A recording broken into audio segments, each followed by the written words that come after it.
നമസ്കാരം. 2029 ലോക്സഭാ തെരഞ്ഞെടുപ്പിനെക്കുറിച്ച് പറയുമ്പോൾ B J പിക്ക് ഇപ്പോൾ ലഭിച്ചിരിക്കുന്ന ഒരു സീറ്റ് എന്നുള്ളത് ഏറ്റവും കുറഞ്ഞത് ഒരു 3 സീറ്റെങ്കിലും ലഭിക്കണം, ഉറപ്പായും ലഭിക്കണം എന്ന ഒരു തീരുമാനത്തിലേക്കാണ് പാർട്ടി സംഘടനയ്ക്കുള്ളിൽ ചർച്ചകൾ സജീവമാകുന്നത്. അങ്ങനെ പറയുമ്പോൾ ബി ജെ പിക്ക് ഏറ്റവും ആദ്യം കിട്ടാൻ സാധ്യതയുള്ളത് നിലവിൽ ഇപ്പോൾ അവർക്ക് അവർക്കുള്ള സീറ്റായിട്ടുള്ള തൃശ്ശൂരാണ്. തൃശ്ശൂര് സുരേഷ് ഗോപിയെ വീണ്ടും മത്സരിപ്പിക്കുകയാണ് എന്നുണ്ടെങ്കിൽ നിലവിലുള്ള സാഹചര്യം അനുസരിച്ച് സുരേഷ് ഗോപിക്ക് സാധ്യതയുണ്ട് എന്ന് തന്നെ നമുക്ക് പറയാം. മറ്റൊരു സീറ്റ് എന്ന് പറയുന്നത് തിരുവനന്തപുരമാണ്. തിരുവനന്തപുരത്ത് കഴിഞ്ഞ തവണ രാജീവ് ചന്ദ്രശേഖർ എന്ന അവരുടെ സംസ്ഥാന അധ്യക്ഷൻ മത്സരിക്കുമ്പോൾ ശരിക്കും രാജീവ് ചന്ദ്രശേഖർ ആരാണ് എന്ന് പോലും അവിടെ ഒരു സാധാരണക്കാർക്ക് അറിയുക പോലും ഉണ്ടായില്ല. പിന്നീടാണ് അദ്ദേഹത്തെക്കുറിച്ച് അറിയുന്നതും അദ്ദേഹം മണ്ഡലത്തിൽ ഏറ്റവും നല്ല രീതിയിൽ പ്രചരണം നടത്തുന്നതും ശശി തരൂരിനെതിരെ വളരെ കുറഞ്ഞ ഒരു വോട്ടിനാണ് അദ്ദേഹം തോറ്റുപോയത്.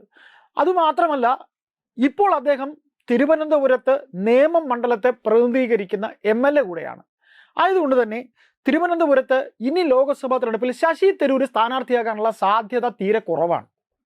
അപ്പോൾ ശശി തരൂർ സ്ഥാനാർത്ഥി അല്ലാതെ വരുമ്പോൾ രാജീവ് ചന്ദ്രശേഖർ പ്രത്യേകിച്ച് നേമത്തെ MLA കൂടി ആയിരിക്കുമ്പോൾ തിരുവനന്തപുരം ലോക്സഭാ മണ്ഡലത്തിൽ നാടാർ കമ്മ്യൂണിറ്റി വോട്ട് ഒരു നിർണായക ഘടകമാണ്. അതുകൊണ്ട് തന്നെ രാജീവ് ചന്ദ്രശേഖറിന് സാധ്യത വളരെ കൂടുതലാണ് എന്ന ഒരു വർത്തമാനവും പുറത്തു വരുന്നുണ്ട്. അടുത്ത മൂന്നാമതായി ബി ജെ പി ലക്ഷ്യം വയ്ക്കുന്ന മറ്റൊരു സീറ്റ് എന്ന് പറയുന്നത് ആറ്റിങ്ങലാണ്. ആറ്റിങ്ങൽ കഴിഞ്ഞ തവണ ഈ പറയുന്ന രീതിയിൽ അടൂർ പ്രകാശ് വിജയിച്ചത് വളരെ തുച്ഛം വോട്ടിനാണ്. ആയതുകൊണ്ട് തന്നെ ആറ്റിങ്ങലും ഒരു നല്ല സ്ഥാനാർത്ഥിയെ നിർത്തുകയാണ് എന്നുണ്ടെങ്കിൽ അത് ഈ പറയുന്ന പോലെ ബി ജെ പിക്ക് സാധ്യത വളരെ കൂടുതലായിരിക്കും. മറ്റൊന്ന് ആലപ്പുഴ. ഈ 3 സീറ്റുകൾ ഉറപ്പിക്കുമ്പോൾ ആലപ്പുഴയും പത്തനംതിട്ടയും ബി ജെ പിക്ക് വിജയസാധ്യതയുള്ള മണ്ഡലങ്ങളാണ്. ആലപ്പുഴയിൽ ഏറ്റവും നല്ലൊരു സ്ഥാനാർത്ഥിയെ നിർത്തുകയാണ് എന്നുണ്ടെങ്കിൽ തീർച്ചയായിട്ടും ആലപ്പുഴയിൽ ബി ജെ പിക്ക് വിജയസാധ്യതയുണ്ട്. ബി ജെ പി തീർച്ചയായിട്ടും അവിടെ ഒരു നല്ല സ്ഥാനാർത്ഥിയെ കണ്ടെത്തും എന്ന് തന്നെ നമുക്ക് കരുതാം. അടുത്ത നമുക്ക് മറ്റൊരു മണ്ഡലമായിട്ട് തോന്നുന്നത് പത്തനംതിട്ടയാണ്. പത്തനംതിട്ടയിൽ ആന്റോ ആന്റണി എന്ന MP ഇനി മണ്ഡലത്തിൽ സഹിക്കാൻ നിവൃത്തിയില്ല എന്ന് വോട്ടർമാർ മനസ്സുകൊണ്ടെങ്കിലും തീരുമാനിച്ചൊരു അവസ്ഥയിലേക്കാണ് പത്തനംതിട്ടയിലെ കാര്യങ്ങൾ പോകുന്നത്. ആന്റോ ആന്റണിക്ക് ഇനി അവിടെ സാധ്യതയില്ല. ആന്റോ ആന്റണിക്ക് സാധ്യത ഇല്ലാത്തത് കൊണ്ട് തന്നെ അനൂപ് ആന്റണിയോ അനിൽ ആന്റണിയോ അവിടെ മത്സരിക്കാനുള്ള സാധ്യതയുണ്ട്. അങ്ങനെ വരുമ്പോൾ അനൂപ് ആന്റണിക്കോ അനിൽ ആന്റണിക്കോ അവിടെ നല്ലൊരു മത്സരം കാഴ്ചവെക്കാൻ കഴിയും. പത്തനംതിട്ട കിട്ടാനുള്ള സാധ്യതയുമുണ്ട്. മറ്റൊരു കാര്യം, നമ്മൾ വീണ്ടും ഒന്ന് ആറ്റിങ്ങിലേക്ക് പോവുകയാണെങ്കിൽ ആറ്റിങ്ങിൽ ഇനി ഒരു തവണ കൂടെ എന്തായാലും അടൂർ പ്രകാശ് മത്സരിക്കാനുള്ള സാധ്യതയില്ല. അതുകൊണ്ട് തന്നെ ആറ്റിങ്ങിൽ ഒരു നല്ല സ്ഥാനാർത്ഥി ബി ജെ പി കണ്ടെത്തുകയാണ് എന്നുണ്ടെങ്കിൽ അത് ബി ജെ പിക്ക് വളരെ നല്ല നേട്ടമാകും എന്നുള്ള കാര്യം ഉറപ്പ്. ഇങ്ങനെ ലോകസഭയിൽ കിട്ടുമെന്ന് ഉറപ്പുള്ള സീറ്റുകളെ കുറിച്ച് പറയുമ്പോൾ 2026 ബി ജെ പിക്ക് നിയമസഭാ തെരഞ്ഞെടുപ്പിൽ 3 MLA കേരളത്തിൽ ലഭിക്കുമ്പോൾ ആ വിജയം കേരള സംസ്ഥാനത്തെ രാഷ്ട്രീയത്തിൽ ബി ജെ പിക്ക് ചില സൂചനകൾ നൽകുന്നുണ്ട്. അപ്പോൾ ഈ സൂചന എന്ന് പറയുന്നത് ഇത്തരത്തിൽ 2026 3 MLA കിട്ടുമെന്ന് ഒരിക്കൽ പോലും ബി ജെ പിയുടെ സംസ്ഥാന നേതൃത്വം പോലും ചിന്തിച്ചിരുന്നില്ല. അവിടെയാണ് 3 സീറ്റുകൾ കിട്ടിയത്. അത് സംസ്ഥാനത്ത് കിട്ടുമ്പോൾ ബി ജെ പിയുടെ ദേശീയ നേതൃത്വവും അത് വളരെ കൂടുതൽ ബി ജെ പിയുടെ ദേശീയ നേതൃത്വം സംസ്ഥാന നേതൃത്വത്തിന് ചില ഉത്തരവാദിത്വങ്ങൾ കൂടുതൽ നൽകുകയാണ്.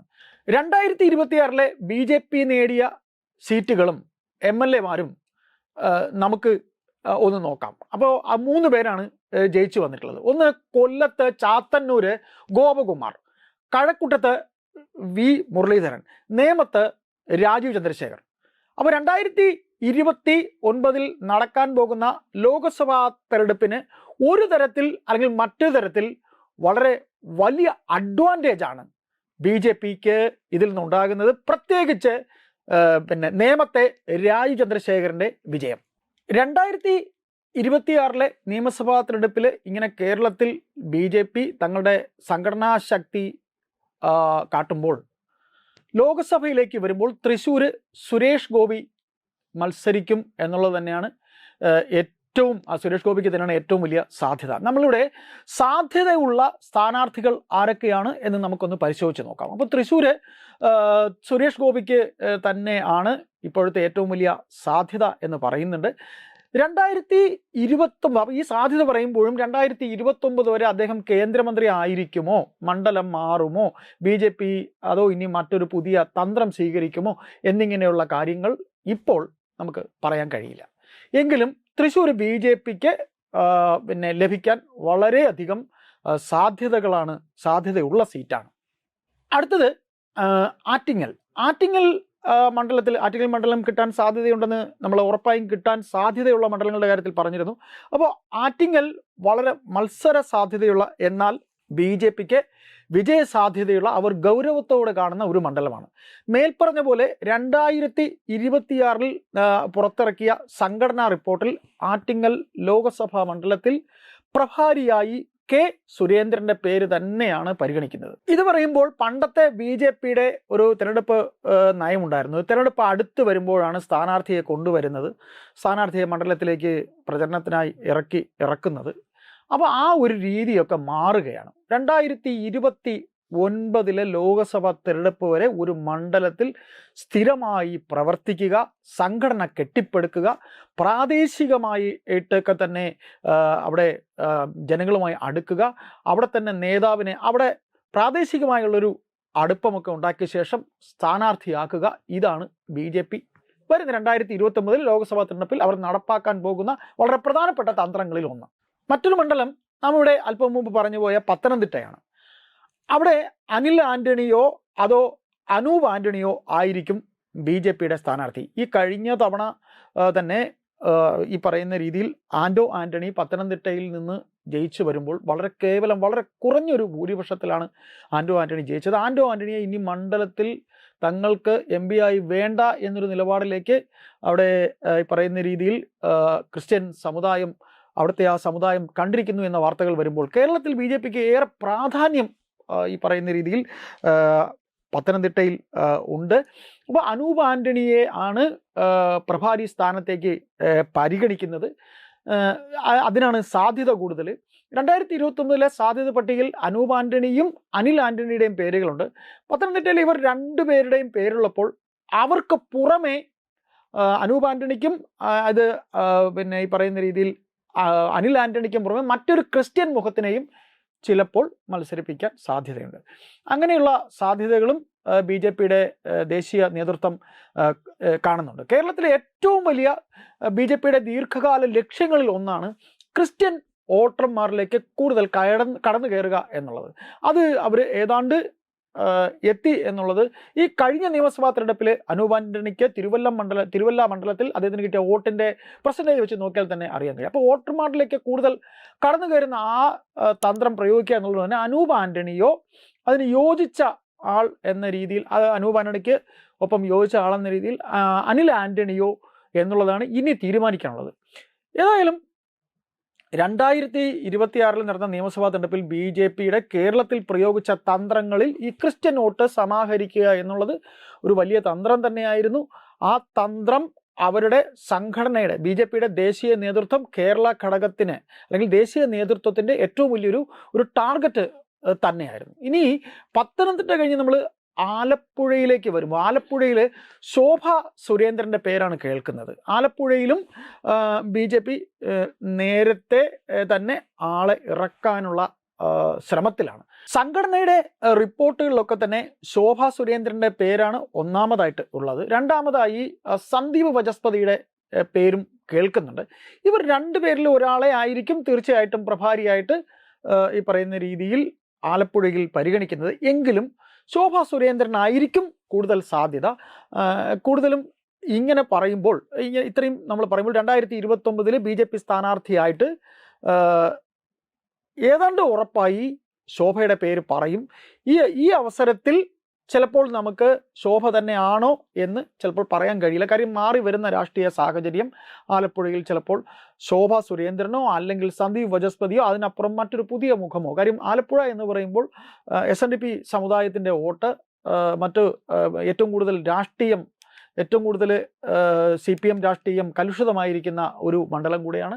ആയതുകൊണ്ട് തന്നെ ഇവർ രണ്ടുപേരുടെ പേരുകൾക്കാണ് ആലപ്പുഴയിൽ സാധ്യത കൂടുതൽ. ഇനി കൊല്ലത്താണെങ്കിൽ ഗോപകുമാർ 2026 നിയമസഭാ തെരഞ്ഞെടുപ്പിൽ BJPയുടെ ബ്രേക്ക് ത്രൂ ആയിരുന്നു കൊല്ലത്തെ ഈ ചാത്തന്നൂരിലെ ഗോപകുമാറിൻ്റെ വിജയം. ചാത്തന്നൂർ ആകെ 51,921 വോട്ട് ഗോപകുമാറിന് കിട്ടി. ഗോപകുമാറിൻ്റെ ഭൂരിപക്ഷം എന്ന് പറയുന്നത് 4,398 വോട്ടാണ് അദ്ദേഹത്തിന് കിട്ടിയത്. അപ്പോൾ കൊല്ലം മണ്ഡലത്തിലെ പ്രഭാരി സ്ഥാനത്തേക്ക് ഗോപകുമാറിൻ്റെ പേര് തീർച്ചയായിട്ടും ഉയർന്നു വരുന്നുണ്ട്. 2029 കൊല്ലത്തെ ലോക്സഭാ സ്ഥാനാർത്ഥിയായിട്ട് ഗോപകുമാർ ഉണ്ടാകാനുള്ള സാധ്യതയുണ്ട്.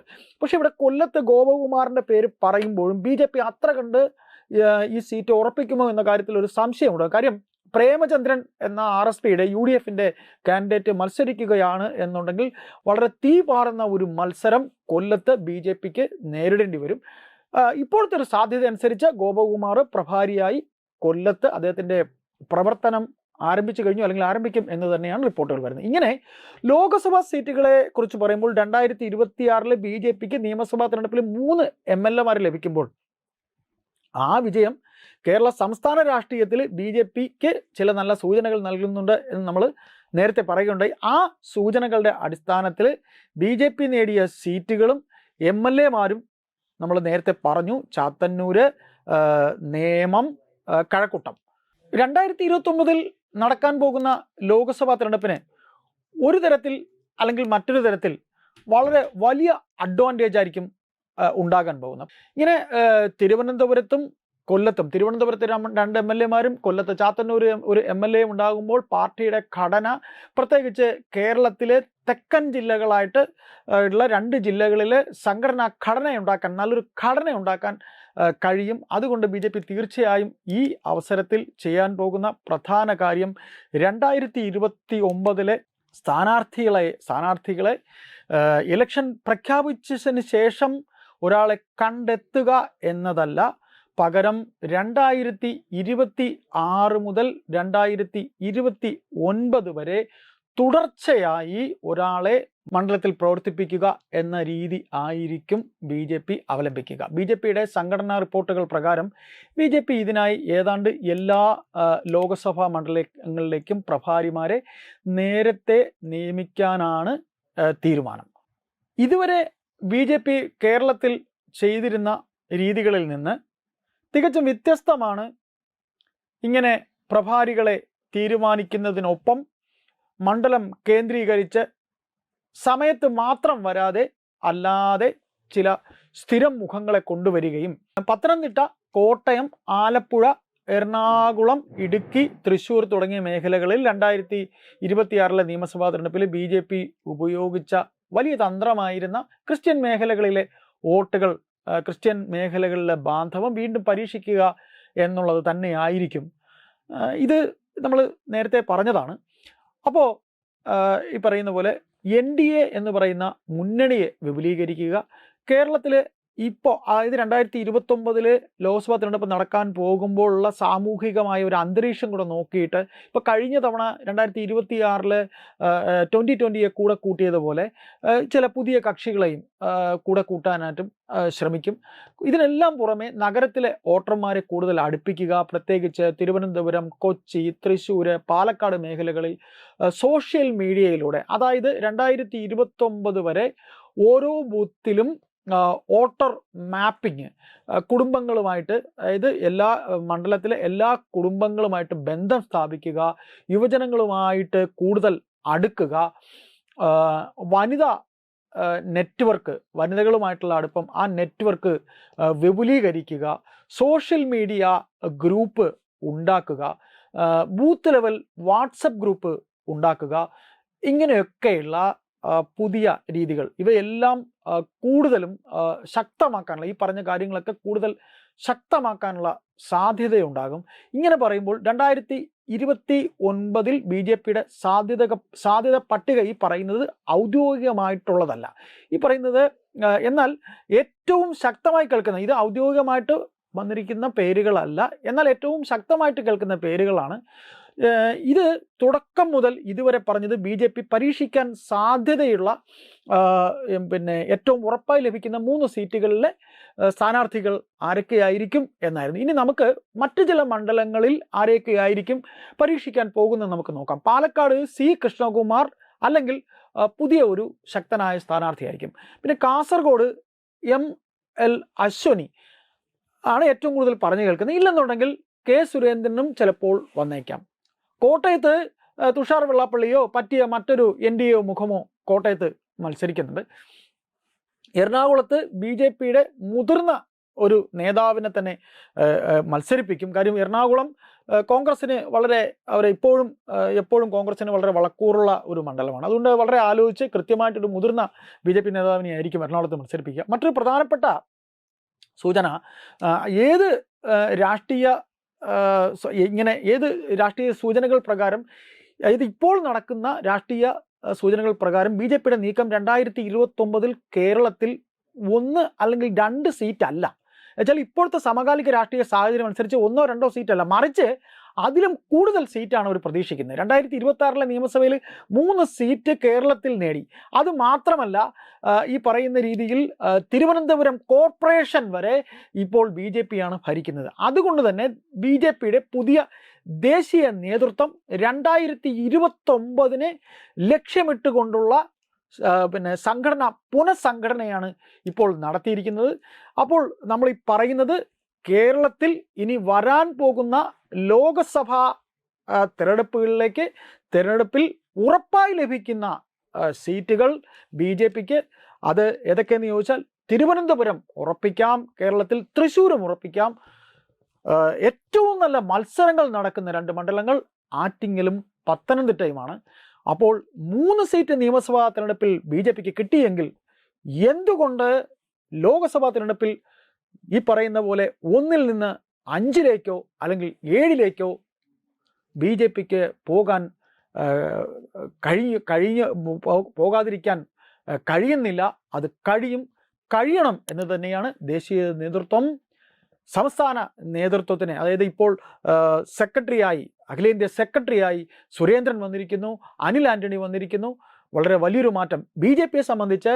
നാം ഇപ്പോൾ 2026 നിൽക്കുമ്പോൾ 2029 സീറ്റിനെ കുറിച്ച് അല്ലെങ്കിൽ അവിടെ മത്സരിക്കാൻ പോകുന്നവർ ആരൊക്കെ എന്ന് പറയുമ്പോൾ BJP എന്ന പാർട്ടി അങ്ങനെയാണ്.